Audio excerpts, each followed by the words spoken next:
Hello everyone, welcome to Lead Square. So in this particular video, we are going to discuss sine rule and cosine rule. Now, what is sine rule? Let's we have a triangle A, B, and C. ABC triangle. This is angle A, this is angle B, and this is angle C. This is side length A, this is side length B, and this is side length C. So A upon sine A upon sine A, length of A उसके सामने के angle का sign, that is equal to B upon sine B, that is equal to C upon sine C. That is known as a sine rule. इसको कहा जाता है sine rule है ये, ठीक है। कोई भी ट्रायंगल होगा उसमें साइड और उसके सामने के एंगल का ratio, that is other side और उसके सामने के एंगल का रेशियो, अदर साइड उसके सामने के एंगल का ratio, that will be same, ठीक है। अब इसका अगर आपको प्रूवमेंट भी देखना है तो you can understand the provement also. Let कि जैसे हम यहां से इस पे एक परपेंडिकुलर ड्रॉ करें, लेट हमने ड्रॉ किया एडी, ठीक है, एडी परपेंडिकुलर हम लोगों ने ड्रॉ किया। तो अगर मैं यहां से साइन इस ट्रायंगल ए बी डी में, ट्रायंगल ए बी डी क्योंकि परपेंडिकुलर ड्रॉ किया, दिस इज 90 डिग्री, तो राइट एंगल ट्रायंगल हो गया। राइट एंगल ट्रायंगल में अगर मैं साइन बी लगाऊं, sine B is equal to perpendicular upon hypo होता है। What is length of perpendicular? That is AD. Hypo, hypo कितना है? सी। तो AD इज इक्वल टू आ गया C sin B, that is length of AD। ये AD की length आ गई।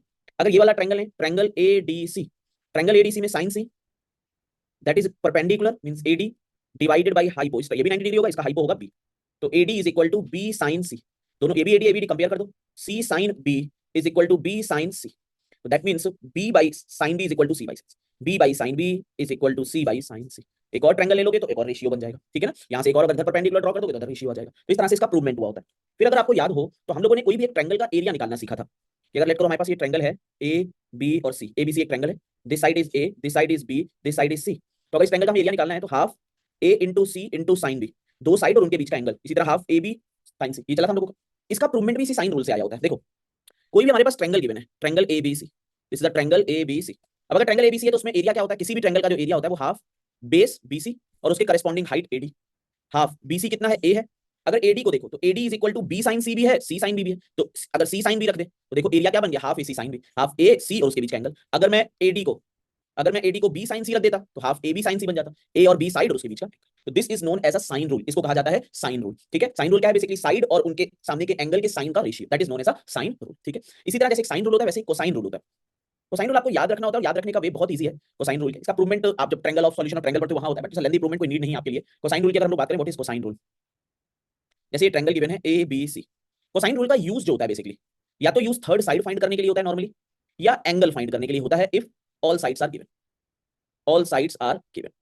देखो जैसे मान लो ये साइड A है, ये साइड B है, ये साइड C। तो अगर मैं कोसाइन रूल की बात करूं, मान लो cos B लिया मैंने, तो cos B is equal to A square plus C square minus B square divided by twice of AC होता है। This is known as a cosine rule. मतलब जो भी तुम एंगल लोगे किसी ट्रायंगल में, उसके cos की वैल्यू A इसका स्क्वायर, उसके साथ जो साइड है attach two sides of angle के, उनके स्क्वायर माइनस उसके अपोजिट साइड के स्क्वायर के divided by twice of AC। जैसे लेट करो, याद करना बहुत इजी है इस चीज को। cos A लिया तो cos A में दिस और ये दोनों साइड है, that mean B square plus C square minus A square divided by twice of BC।